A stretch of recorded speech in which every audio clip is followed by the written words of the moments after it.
कागरू का हाल है भैया पूर्वांचल के। और बात पूर्वांचल के साथ साथ प्रधानी के भी, कहें प्रधानी के चुनाव जोर पकड़ रहा बा। तो आज पूर्वांचल की बात में फिर से हम बात करेंगे प्रधानी के चुनाव की, यानी पंचायत चुनाव की, क्योंकि पूर्वांचल के लोग बड़े बेसब्री से इंतजार में है कि भैया कब होगा प्रधानी का चुनाव, कब माहौल बनेगा, कब नया प्रधान बनेगा। प्रधान लोग एकदम खर्चे पे खर्चा किए जा रहे हैं, पर्चे पे पर्चा बटे जा रहा है, मुर्गे पे मुर्गा कटे जा रहा है। तो कुल मिलाकर माहौल तो टाइट है, लेकिन संशय बहुत है। कभी कोई कहता है कि भाई साहब 27 के विधानसभा चुनाव के बाद चुनाव होगा, फिर कभी कोई कहता है कि ना भैया ना 27 से पहले हो जाएगा। हमने आपको कई बार बताया इस शो में कि कब चुनाव होगा, लेकिन अब एक बड़ा अपडेट है। क्या अपडेट है? चुनाव में देरी की संभावना है। ये संभावना क्यों है?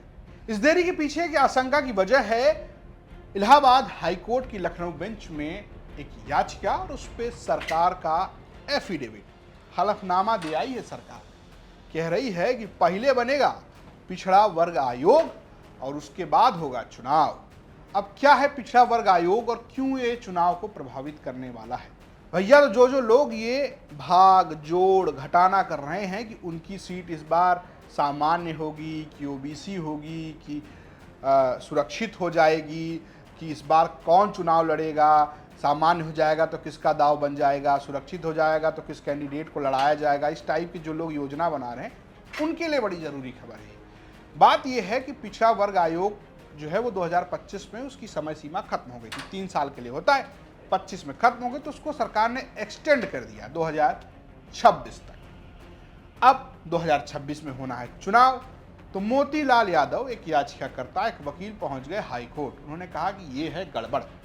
कहा हो रहा है गड़बड़ झाला। सुप्रीम कोर्ट के एक आदेश का वो ले आए हवाला और कहा कि भैया ऐसा नहीं हो सकता है, क्योंकि सुप्रीम कोर्ट ये कहता है कि नए पिछड़ा मतलब 3 साल के अंदर हो जाए, यानी कि जो जिसका समय सीमा है पिछड़ा वर्ग आयोग की कि 3 साल के बीच में अगर चुनाव हो रहा है पंचायत चुनाव ठीक है, या उसके बाद नया आयोग बनाया जाए तब पंचायत चुनाव होगा। जरा उनको भी सुन लीजिए। उत्तर प्रदेश में त्रिस्तरीय पंचायत चुनाव अप्रैल से जुलाई के बीच में संपन्न होने हैं, लेकिन इससे पहले समर्पित पिछड़ा वर्ग आयोग का गठन होना जरूरी होता है, क्योंकि पिछड़ा वर्ग आयोग का कार्यकाल अक्टूबर 2025 में ख़त्म हो गया था।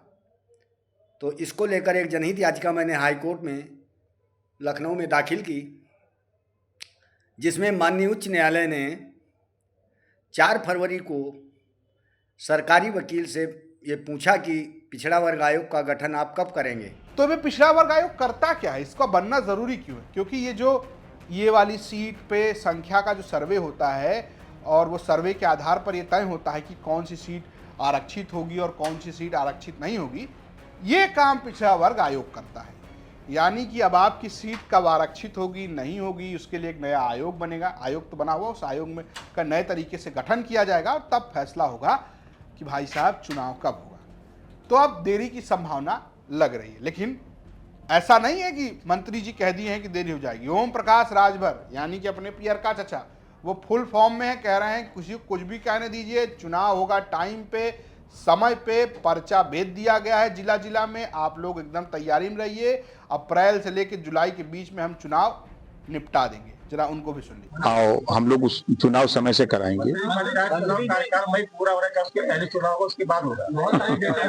समय पे मैंने एक बार बता दिया ना कि समय पे चुनाव होगा। तो ये उनका पुराना बयान है, इसके बाद उनका बयान नहीं आया है। इसके बाद अगर उनका कोई बयान आएगा तो हम जरूर बताएंगे, लेकिन वो एकदम डटे हुए हैं। जब जब कोई झंडा लेकर आया है कि चुनाव नहीं होगा, तब तब वो कहेंगे हाँ चुनाव होगा और जल्दी ही होगा। तो भाई साहब फरवरी चल रहा है, मार्च अप्रैल मई कभी भी चुनाव हो सकता है, लेकिन आरक्षण कैसे होगा उसके लिए अब फिर से पिछड़ा आयोग का गठन किया जाएगा। तब आपकी आरक्षण की सूची आ जाएगी और आप पा जाएंगे कि आपकी जो प्रधानी की सीट है, जो आपके जिला पंचायत सदस्य की सीट है, या जो आपके क्षेत्र पंचायत सदस्य की सीट है यानी कि बीडीसी की सीट है, वो किस कैटेगरी में जाने वाली है। तो आप भाई साहब अपनी तैयारी करके रखिए। जो जहां पे पर्चा खर्चा मुर्गा जो कर रहा है वो करते रहिए, क्योंकि भाई चुनाव तो होकर रहेगा। फिलहाल आपकी जानकारी कैसी लगी हमें कमेंट बॉक्स में जरूर बताएं और अपने भावी प्रत्याशी दोस्त को सटाक से ये वीडियो भेज दें और कहें कि पूर्वांचल की बात जरूर देखते रहे। ये स्टोरी भेजी थी लखनऊ से हमारे सहयोगी संतोष शर्मा ने। देखते रहिए यूपी तक। नमस्कार।